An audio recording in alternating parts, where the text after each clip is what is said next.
Hi everyone, it's Dr. McDonough. We are going to work through a sample factorial ANOVA here. So I have a video, it might actually be a series of video clips because this is a long problem, but we're going to actually go through a worked example of this. If you haven't looked at the PowerPoint lecture that I posted in this week's folder on Blackboard, you want to go through and look at the PowerPoint lecture first. That really explains the logic of the Factorial ANOVA, why we would use the Factorial ANOVA, and how we set one up.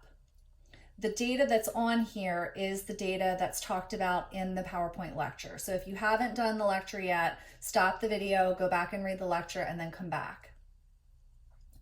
All right, so what we have here on the board is a very simple Factorial ANOVA.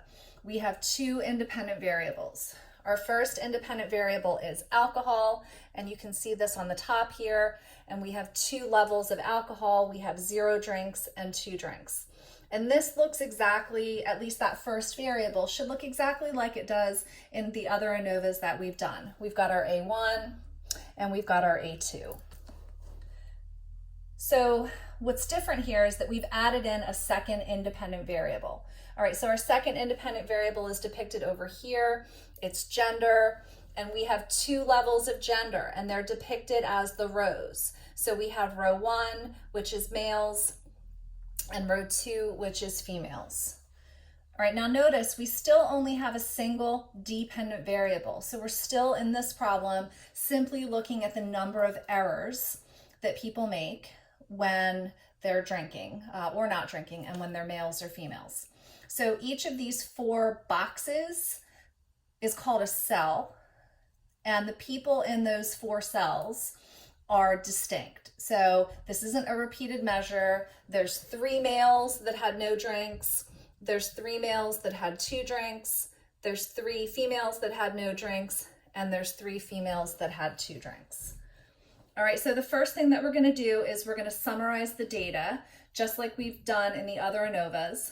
And we're going to summarize our first independent variable the same way that we always have. All right, so we're going to get the column sums, ends, and means. And I'm going to write the data in here. And you can see that this looks very similar to what we've done in the other ANOVAs. So for this first column, the sum is still going to be capital A1, but this time we're going to add up all 6 of these scores.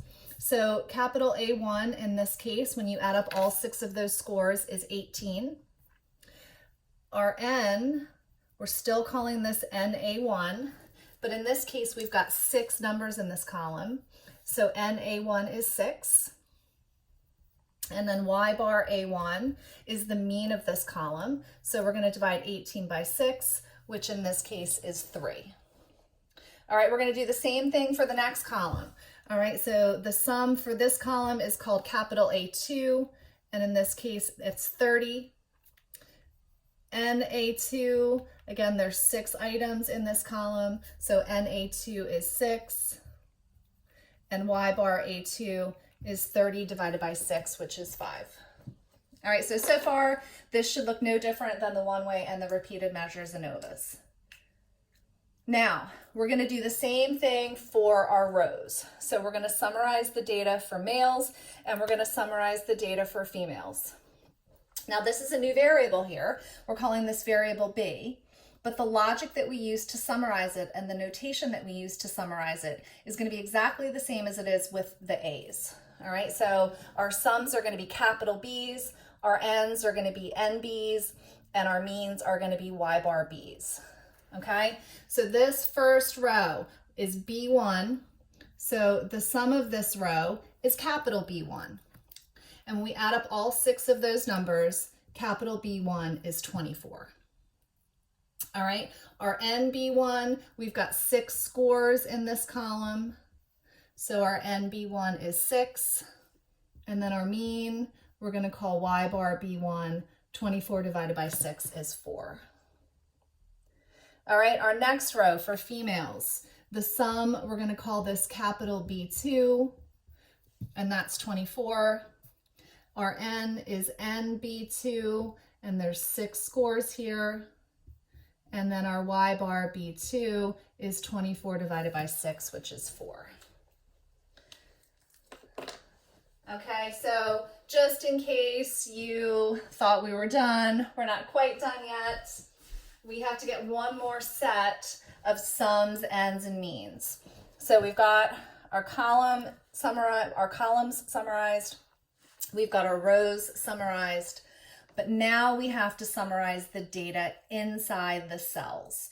So if you can see on that table, we have 1, 2, 3, 4 cells, and we're going to summarize the data with sums, ends, and means in each one of those cells.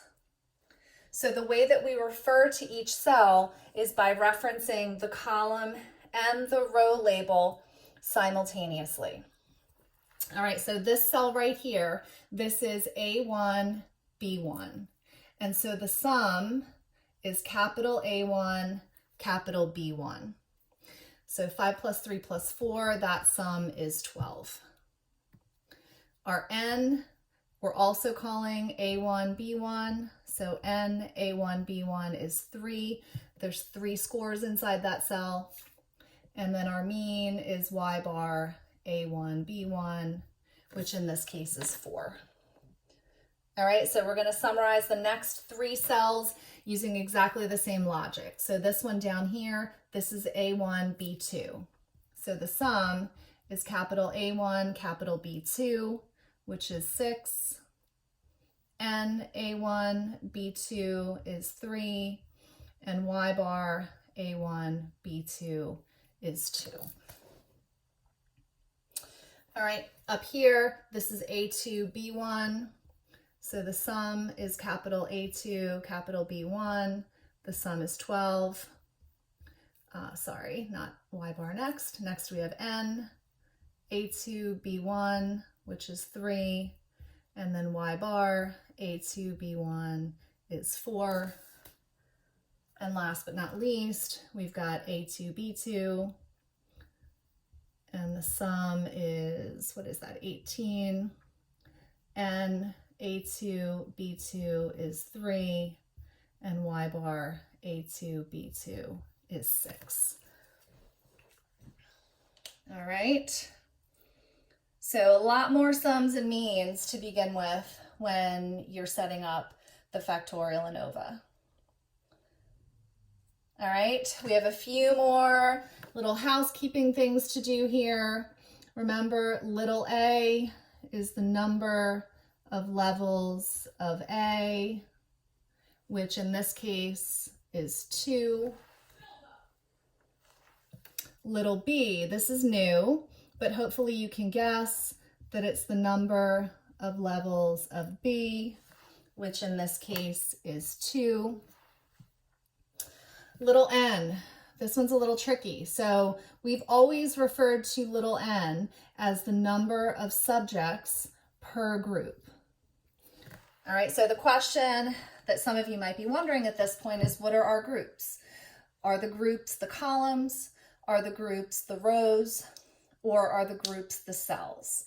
And the correct answer is that the groups are the cells. So each one of those boxes is a group. So the number of subjects in each one of these boxes is 3. So our little n is 3. Capital T, this is still the grand sum. So we can calculate this now a couple different ways. We can add up all 12 of our scores.